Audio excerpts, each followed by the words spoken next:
Good morning or good afternoon, whatever time you are watching this, and welcome to our English lesson for today. We are carrying on looking at the Spiderwick Chronicles. We are going to look at another creature today. The learning objective is we're going to be focusing on parenthesis, and that's very similar to what we looked at yesterday. Now, parenthesis, as I said, is where we add in extra information to our description, but we could get rid of that and the sentence would still make sense. Now, as I said, we're going to be looking at a different creature, and today we are going to be focusing on the griffin. The griffin is considered to be the king of all animals, mythical animals that is. It is the mixture of an eagle and the lion being the king of the jungle, and an eagle considered to be the king of the sky. It is a fierce creature. It is a very protective creature. It has a lot of power behind it. This is the picture page from the book. I think it's absolutely magnificent. I love the drawings. I think it's great. If we have a look here, we can see these beasts have amazing stratospheric vision. In flight, they can see a rabbit from miles above ground. I love the detail. I think it's really cool. Now, to give you an idea of what this creature looks like in action, I have found a quick video for us to watch, and it is actually taken from the Spiderwick Chronicles movie. Now, if you're interested in the Spiderwick Chronicles movie, it is on Netflix if you have Netflix, and it is currently on there for free, so feel free to have a watch of it. Right, let's watch this clip. So, this is from the film.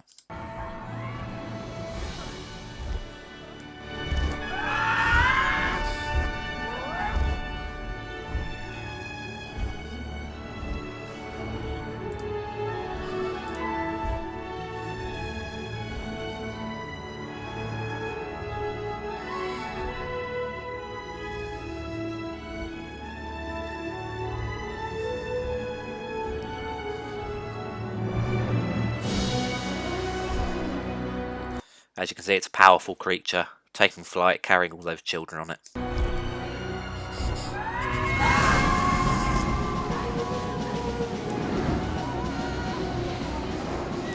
Feathers.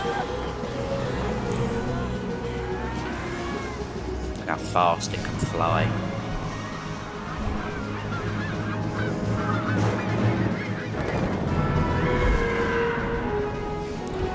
Stunning. As I say, if you have Netflix, it is on Netflix if you'd like to watch the whole film. Okay. So, today, as I said, we're going to be using parenthesis. I'm just going to turn this into the proper slide. So if we have a look at this first sentence here, the regal griffin is thought to be the offspring of an eagle and a lion.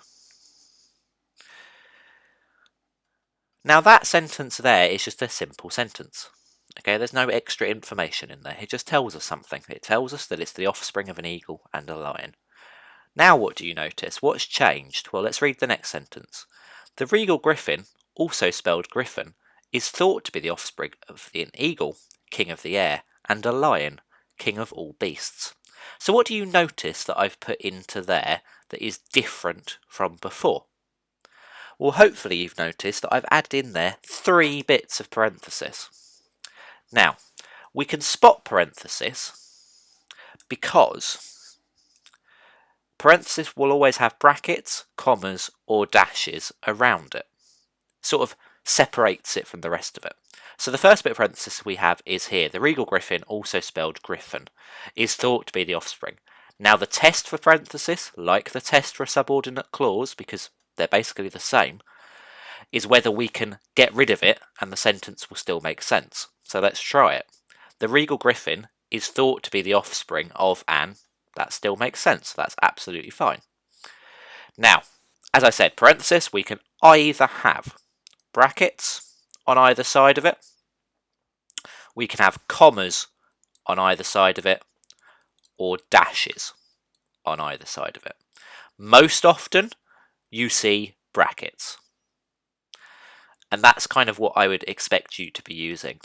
But you can mix it up and that's absolutely fine. Okay, so what I'd like you to do now is you've got a bit of a task here. and I'm going to upload this on to Seesaw as the first part of your task. So you have to pause the video and go and do this and then come back to me. So let me move my face so you can actually see what the task is. So you've got 3 different tasks to choose from.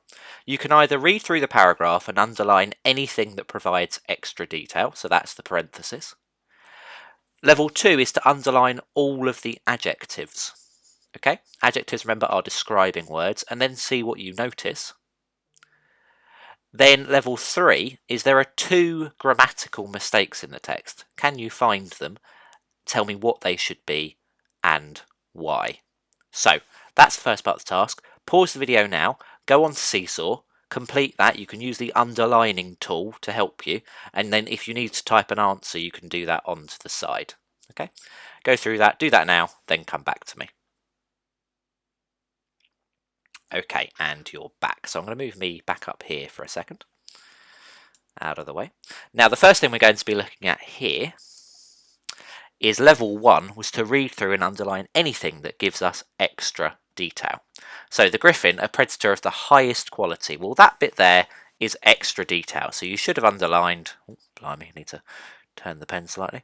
You should have underlined that bit there. Originates from distant lands. While some of them have seen the griffin, few remain to tell the tale. Now we're looking for anything with parentheses. With its sharp claws cut exactly to size, that's another piece of parenthesis.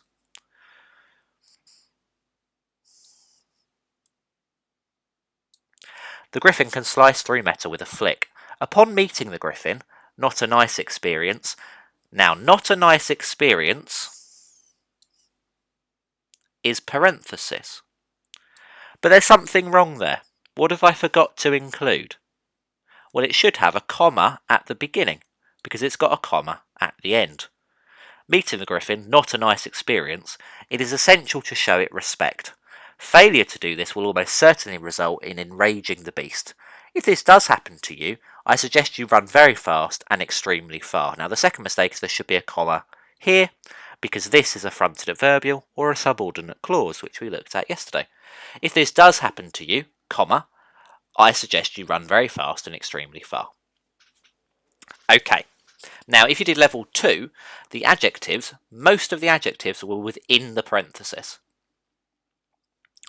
Why is that? Well, because the job of parenthesis is to describe something in extra detail, so of course it's going to have more adjectives in it.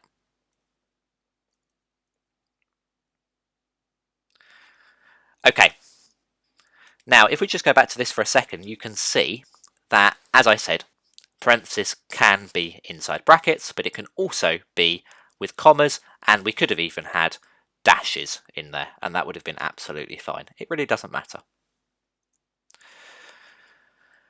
The griffin's tail, which is as rough as sawdust, waves back and forth when the creature is angry. Okay, now, as I said, there are 3 different ways of doing it. Where should, before I show you, where should the brackets or commas or dashes go in that sentence? Just pause and point to them. Okay, so hopefully you said it goes either side of which is as rough as sawdust. So it should go at the beginning of that and at the end of that. Now you can have commas, you can have brackets, and you can have dashes. Same sentence, 3 different ways. Doesn't really matter. Their wings are massive. Their wings are brown and light and brown at the tips. Sorry, their wings are brown and light brown at the tips. Now, instead of doing that, which is wrong, what I've done instead is their wings, which are different shades of brown, are massive. Okay, it's a much nicer sentence. Okay, what's different about this sentence to the ones I've shown you before? Griffins are known to patrol the night sky. Some think they are fond of the stars. What's different to what I've shown you already? Well, hopefully you can see that the parenthesis is at the end of the sentence rather than in the middle. So we've got the parenthesis at the end. Does it matter? No. You can put it at the end, but that's absolutely fine. It tends to be in the middle, and it's easier to write it in the middle. It tends to be you do a bit of a sentence, then you put your parenthesis, then you finish off your sentence. So, for example, we could have Mr. Kent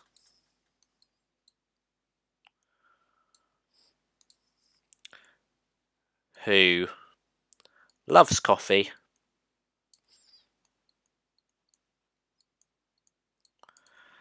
drank his third cup of the day.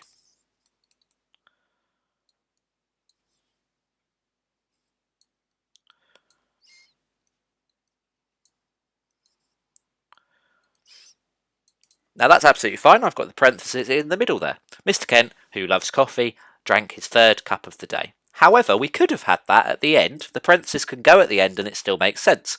So we could have Mr. Kent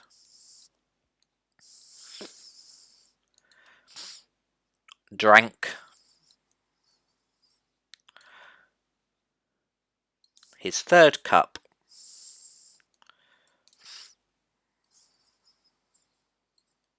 of the day. In brackets, he loved coffee. We've got to change it slightly, but it still makes sense. It's still absolutely fine. Okay, so what you need to do now is have a go at writing this sentence into your books. Add parenthesis to it. So, level 1, level 2 is there. So if you're doing level 1, I've kind of laid it out for you. They're bones which are crunched together when the griffin moves. That's level 1. Level 2, the pause, and then you can write your own. Pause the video now. Have a go at writing that, please.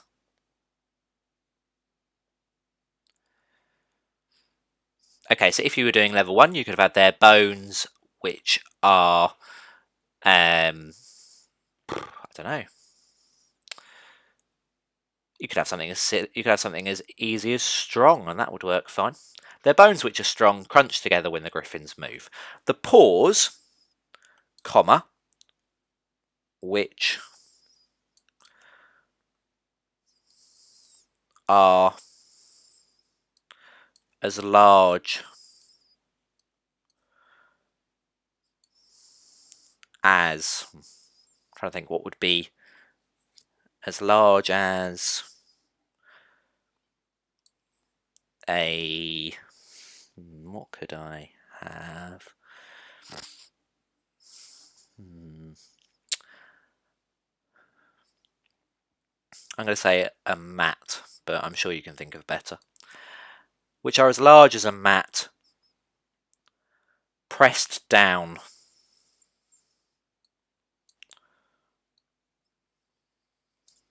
on its prey. Okay, something like that. And I could have had brackets, I could have had dashes, it doesn't really matter. Okay, so griffins are resistant to poison. Now, if you're going to take that sentence and turn it into a sentence with parenthesis on, where would we add it in? Well, we would say griffins. We start with who we're talking about. Griffins, comma, who are hardy creatures, that means quite tough, who are hardy creatures, for example, comma, are resistant to poison. Okay. Can you have a go now, please? So instead of that one, I've shown you how to do it. So you're going to do the same sentence. Griffins are resistant to poison, but I'd like you to do your own bit of parenthesis in the middle. So you're going to start with griffins.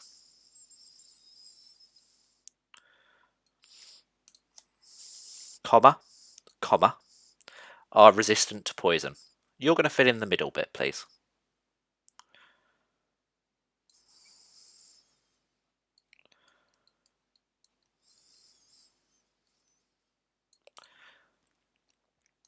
Lovely. Okay, let's carry on. So, there are 4. Where's it gone? There are 4 different choices of task for you. You can either complete the sheet, which I have going to put onto Seesaw for you, which is to add in parenthesis to simple sentences. Or you can write a description of the griffin that includes parenthesis. You can write a letter to the local newspaper informing them of a griffin sighting. Try and use some parenthesis in there. Or you can write a letter to the local newspaper informing them of the griffin sighting, and the parenthesis should be used in there as a bit of persuasion. Okay, now so you've got 4 different levels to choose from. Level 1, the sheet will be on Seesaw. Level 2, the description page will be on Seesaw, and you choose one of the 2.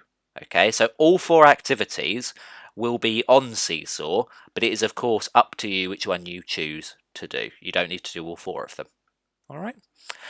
Thank you very much for listening. I look forward to seeing you again tomorrow for our next creature. Bye bye for now.